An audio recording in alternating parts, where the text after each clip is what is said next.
fragmento de...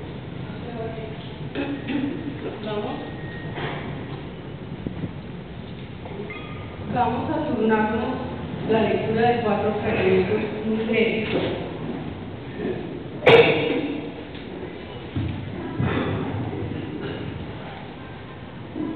Este primer fragmento no es el comienzo exactamente del libro, pero pertenece a las 2 primeras páginas.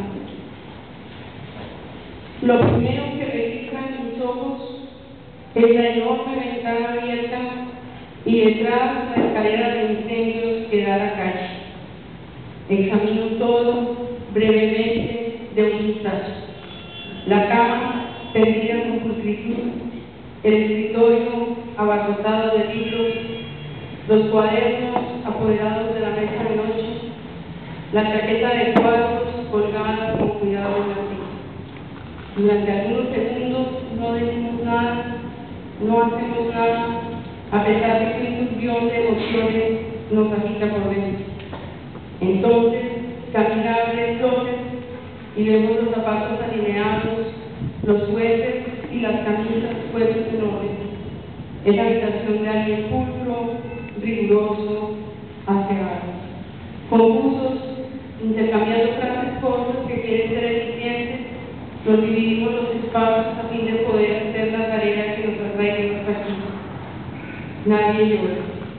Si uno de nosotros se rindiera al llanto, arrasaría con su dolor a los demás.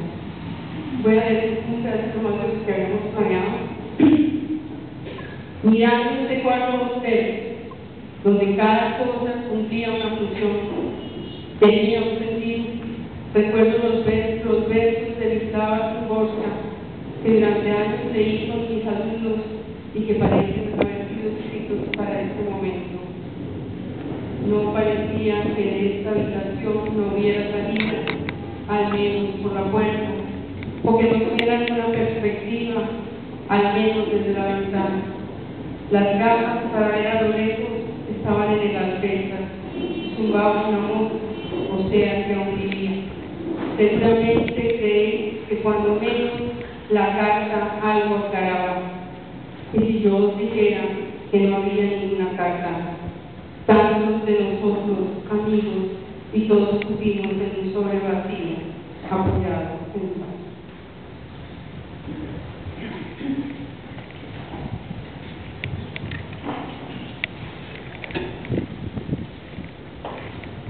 Mientras trepamos por el camino húmedo, cargado de hojas muertas, podemos ver la luz obliqua del sol de la tarde que se cuela entre la copa de los árboles, haciendo brillar sus ramas, y oímos el canto de los pájaros y los gritos de los niños allá lejos cerca del lago.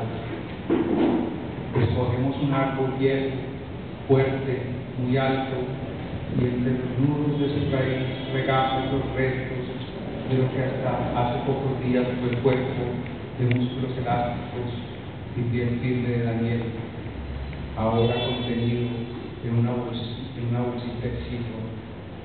Todo esto es tan extraño, pienso.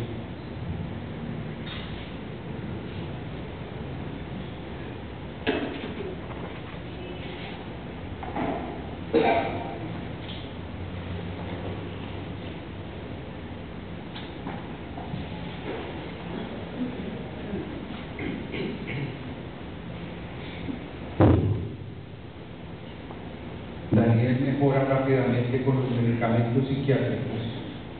Entonces pido cita con un conocido psiquiatra de la ciudad, el doctor G.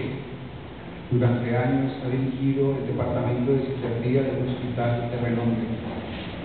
Vengo, te digo, porque parece que mi hijo tuvo un episodio psicótico y porque quiero saber esto, qué significa, cómo compromete su futuro, qué riesgos corre, si es como dice un indicio de que tiene esquizofrenia. Me cuento cómo es Daniel. Me dijo que tiene talento, que intelectualmente es brillante, que es introvertido, que se ve deprimido, que tiene rasgos paranoicos. El doctor G. bosteza. Son las 2:30 de la tarde. Tal vez esté cansado. Enseguida me escruta con la cara ladeada. ¿Qué quiere que le diga? Me pregunta. Hago un esfuerzo. Quiero que me explique qué puedo hacer por mí. Le digo, ¿qué esperanzas puedo tener? ¿Cómo acompañarlo en su enfermedad? ¿Cómo salvarlo? Todos los casos son distintos, afirma. Nada de lo que él pueda decir va a servirme de veras. Yo insisto. ¿Hay acaso rasgos en común en los enfermos? ¿Cómo puedo prever una crisis? En ese momento suena su teléfono, contesta. Por lo que dice, comprendo que habla con su mujer, que ella está en aprietos, que su automóvil se ha varado en alguna parte, que necesita un mecánico. Él la tranquiliza, le da un teléfono, instrucciones, pide excusas, volvemos al tema, pero ahora pareciera impaciente, como si no pudiera retomar el hilo. Un rato después vuelve a sonar el teléfono, de nuevo su mujer. El doctor G se impacienta, le habla con brusquedad. Cuando cuelga mira el reloj, parece que el tiempo de la consulta está a punto de terminarse. ¿Alguna cosa más? Daniel piensa irse de vacaciones con unos compañeros. Le digo, está medicado, se ve bastante bien, se ve normal, pero quiero saber si debo temer algo. ¿Cómo son esos compañeros? Pregunta. No sé, amigos, muchachos de la universidad. Tengan cuidado, me dice, parándose para despedirse, porque ellos se juntan.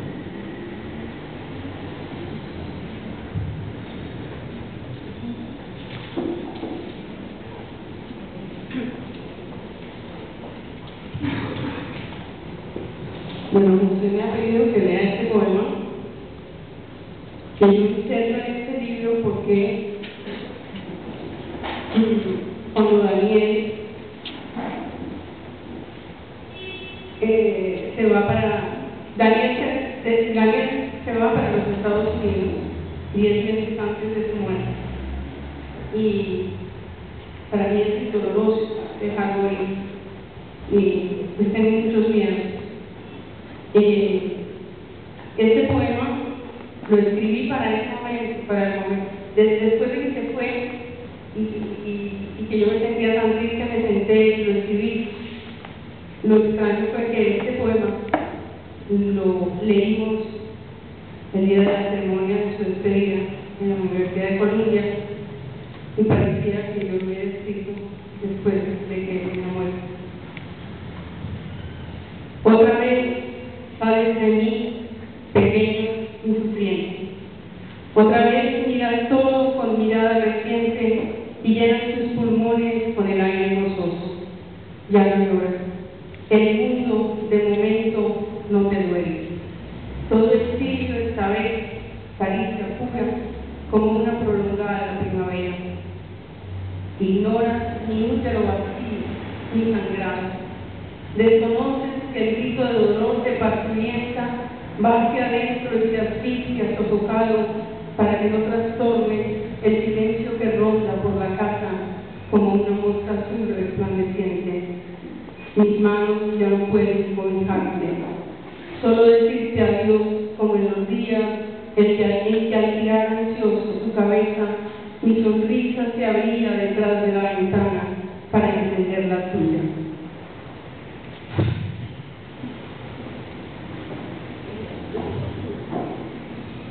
Cuando todo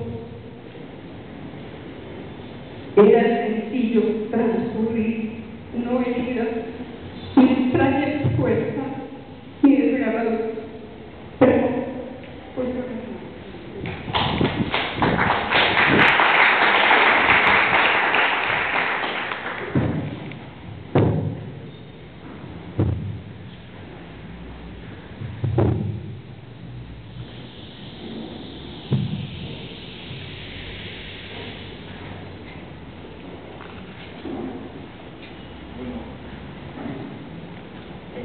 No habíamos que iba a llorar yo, hoy va a llorar él. En serio que no preferido que llorar él.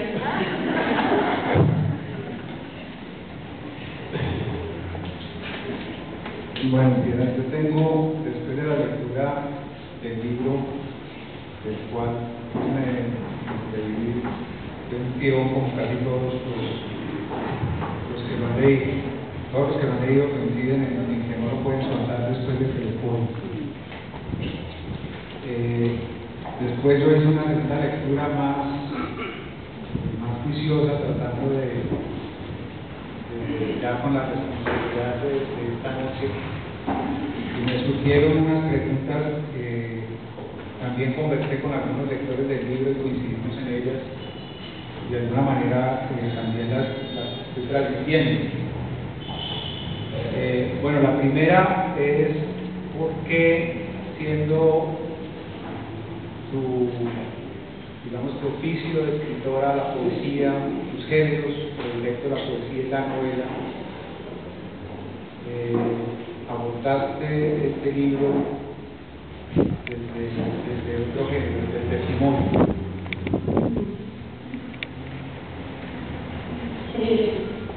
Bueno, una vez, digamos, Daniel muere y yo me voy a un viaje, como suelen hacer los papás que tienen hijos, es como que no soportan el entorno en que deben seguir viviendo, como huyendo, hacen un viaje, sé que eso es frecuente.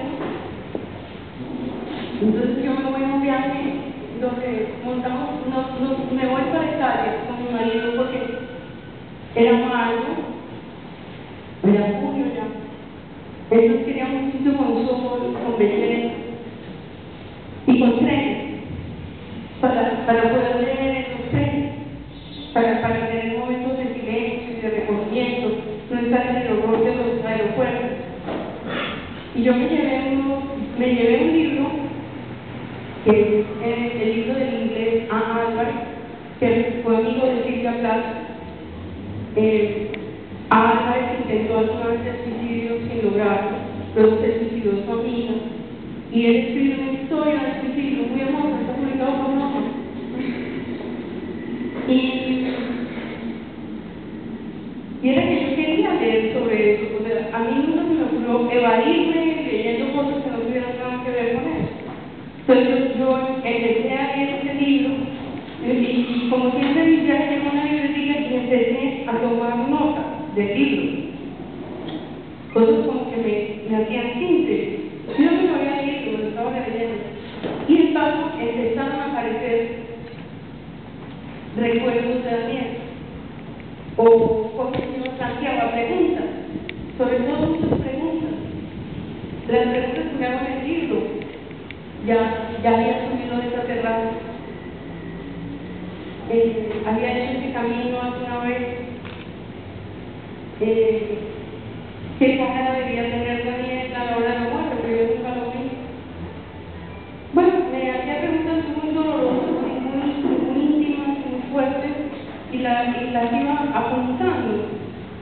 Pero eso no era un ejercicio literario, por supuesto que no. Era un ejercicio de indagación del problema del suicidio, que es un tema que más me ha interesado siempre, desde que me acuerdo, desde la adolescencia. Y cuando llegué de ese viaje, alguien me recomendó leer el libro de Joan Didion. Joan Didion escribió 2 libros, uno después de que murió su marido, sobre el duelo que le tocó hacer.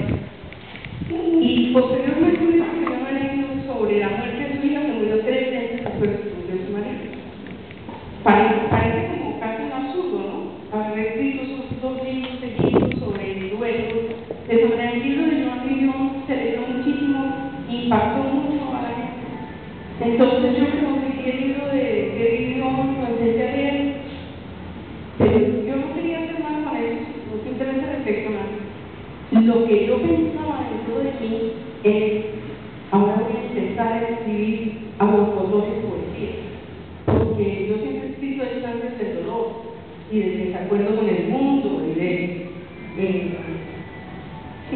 todo, en general no escribo, sí escribo a veces sobre la belleza del mundo y sobre el regocijo de estar vivo, pero en general los poetas creo que escribimos más sobre los dolores, ¿sí? Sobre ciertos sentimientos de desasosiego o el pensamiento de la muerte o del amor, ¿sí? Y sin embargo los poemas no vinieron muy lentamente. Algunos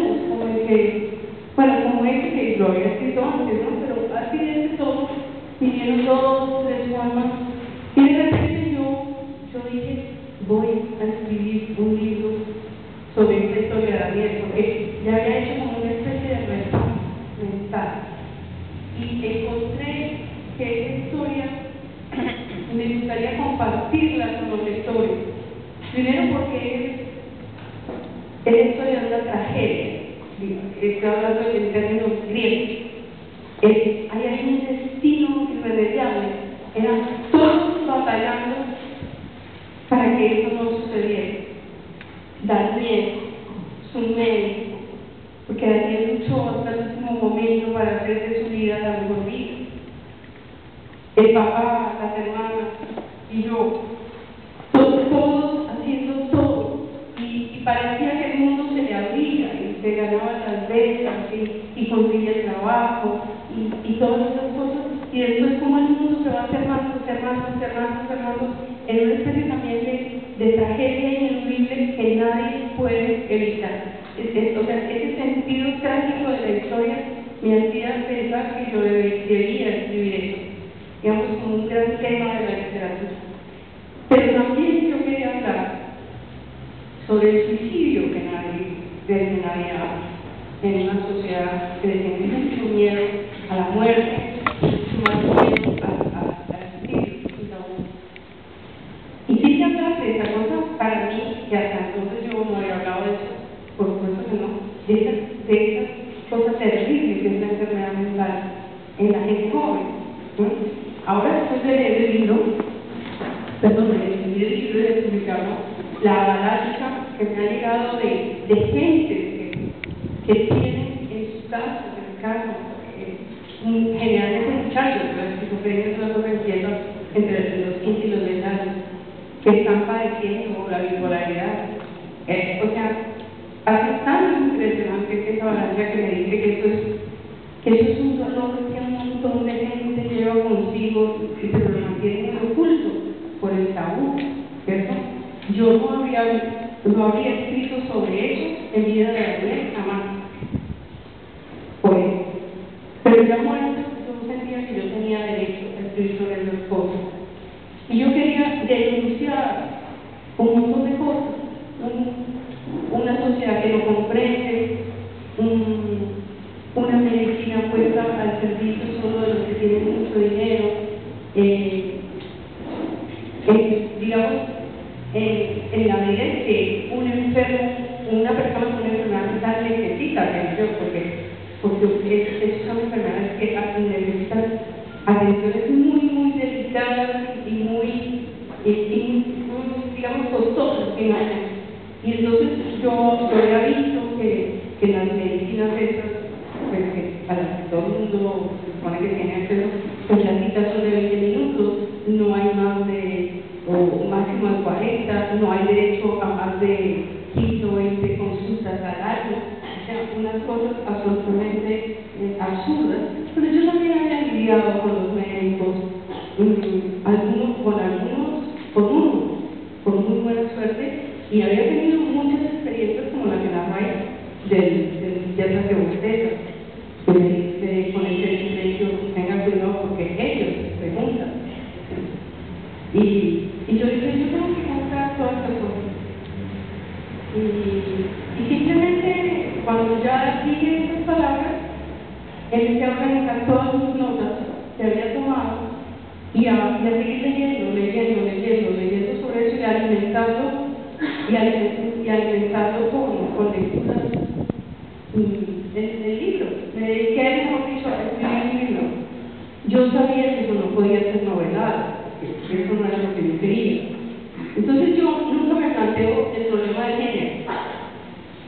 A mí me parece que esto es un híbrido, y porque hay de pronto un otro poema inserto, hay reflexión, como tú decías, hay mucha narración, yo pienso que eso era narrada, que tuvieron un ritmo, en fin, era una manera también de sobrellevar, de ayudar, de repasar, de curar. Siempre para mí la literatura ha sido curadora. Y entonces resultó eso, un libro que cuando ahora dice que la gente dice la novela, pero pues no es rigurosamente una novela, lo he puesto como no ficción, y efectivamente definitivamente no, pero es literatura, ¿no? Es literatura, no es periodismo, no es crónica, es literatura. Otra pregunta que nos ha surgido a varios lectores de este libro es que este libro está muy lleno de referencias literarias, está continuamente narrando la historia de Daniel y haciendo continuamente referencias literarias a los hechos que va narrando. Hay referencias continuas a Nabokov, a Carver, a muchos poetas. Hay mucha, la literatura está interrogada de alguna manera por el libro, sobre el asunto del que está tratando el libro. Eso nos ha llamado poderosamente la atención, cómo es la literatura la fuente a la cual recurres para ayudarte a comprender y a decir lo que tienes que decir. A ver, yo tenía una serie de cosas claras, pues porque yo he estado en la universidad estudiando literatura 30 años y he estado también 30 años escribiendo libros. Y sé lo que me interesa y lo que no me interesa en la literatura, lo que creo que se debe hacer en literatura y lo que no debe hacer, y lo que no debe hacerse. Y entonces yo tenía muy claro que esto no podía ser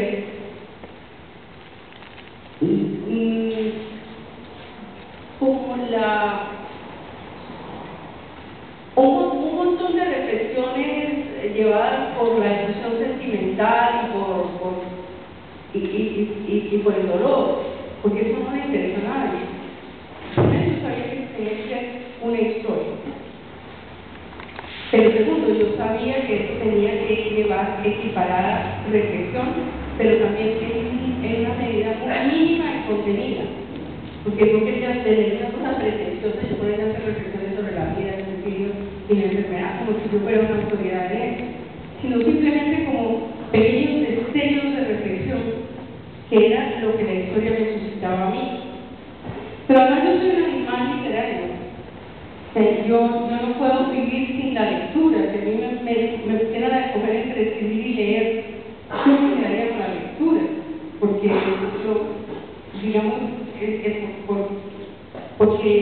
porque leer es una cosa que va interactuando con la vida y le va cambiando menos las formas de estar en el mundo. También sabía que no podía citar excesivamente, porque iba a abrumar al lector y porque a mí no me interesa hacer una cosa de tipo académico en absoluto. O sea, cuando yo estoy citando en el libro, no estoy citando únicamente, sino más bien poéticamente. Entonces me interesaron dos tipos de textos de apoyo: los filosóficos, básicamente de aquellos escritores que escriben sobre el suicidio, básicamente Jean Améry, que tiene un libro magnífico y que también terminó en suicidándose. Pero la literatura representa, digamos, la realidad en su manera más problemática, más ambigua, más irresoluble. Lo que se está planteando, como tú decías, es preguntas sobre la vida, la literatura.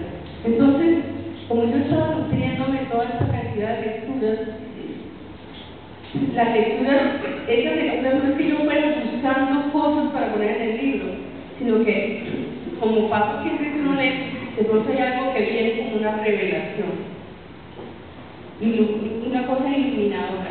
Entonces yo en mi libreta, que es además el método que siempre uso, yo iba cogiendo estas cosas, ¿sí? Y luego hacía un ejercicio puramente pues de estructura, que voy a usar esta frase de Barros ahí, voy a usar esta frase de Javier Marías acá, ¿sí?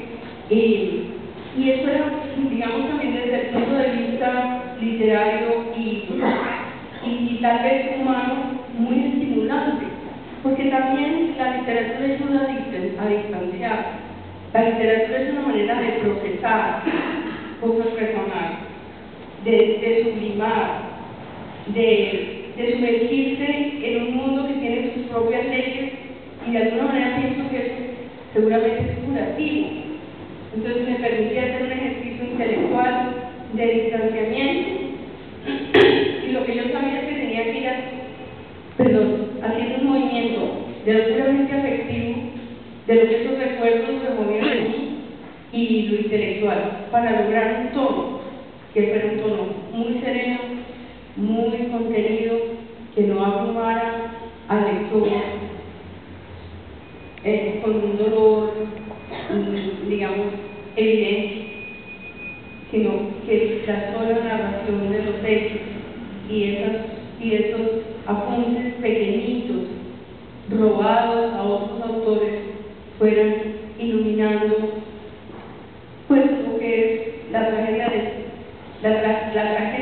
de una pérdida, pero también lo difícil que es vivir, en todos los casos, pero más difícil cuando se tiene pues algo irremediable como lo que tenía la gente. Bueno, yo transmito otra pregunta del público, de los lectores me han hecho, que yo también me hice al leer el libro. Una de las circunstancias, digamos,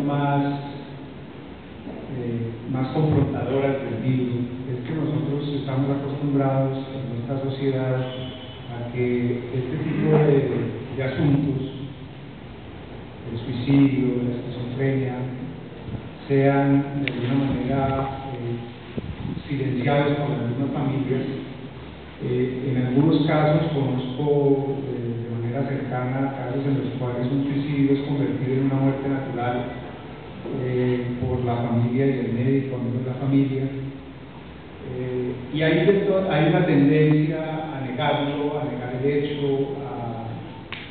y a negar también la enfermedad de la esquizofrenia. También existe, eso es una vergüenza, o es de alguna manera algo que la sociedad, la conducta de la sociedad generalmente trata de ocultar, de desombrecer, de acallar.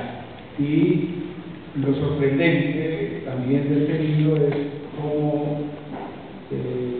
la madre de suicida es capaz de abordar el tema con tantísima claridad, con tantísima tranquilidad, si se quiere, y sin negar y desnuda de cualquier tipo de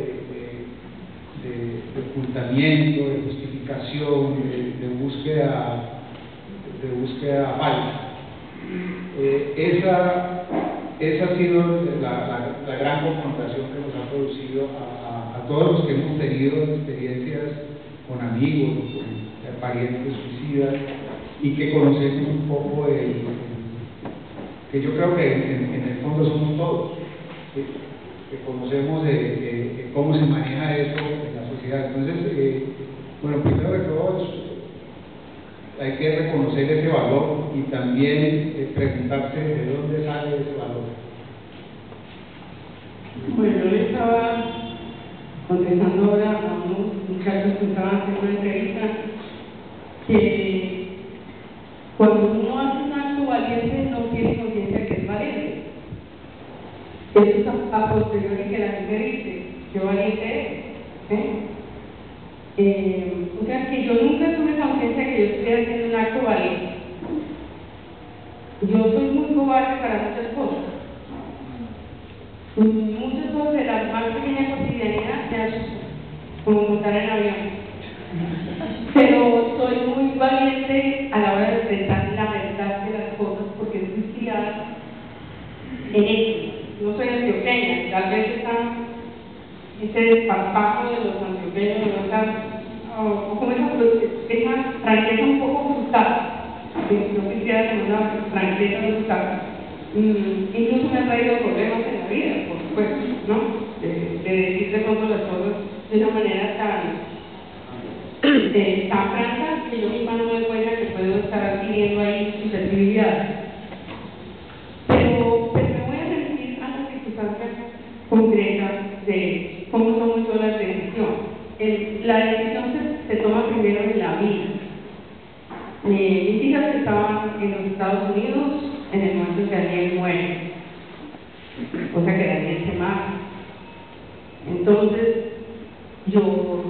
pues mi marido y yo tomamos un avión, llegamos allá a la madrugada y nos encontramos con nuestras hijas. Y entonces, lo primero que decimos es: hay que avisarle a las familias. Entonces, mi hija tiene la idea de: vamos a poner en su muro de Facebook que murió. Y nos decimos: ¿qué ponemos? ¿Cómo ponemos? Y entonces, una de las cosas que yo pongo en el libro es que a mí se me reveló en ese momento que la educación que yo le había dado a mis hijas había funcionado, que es una educación para el no tabú, el no prejuicio,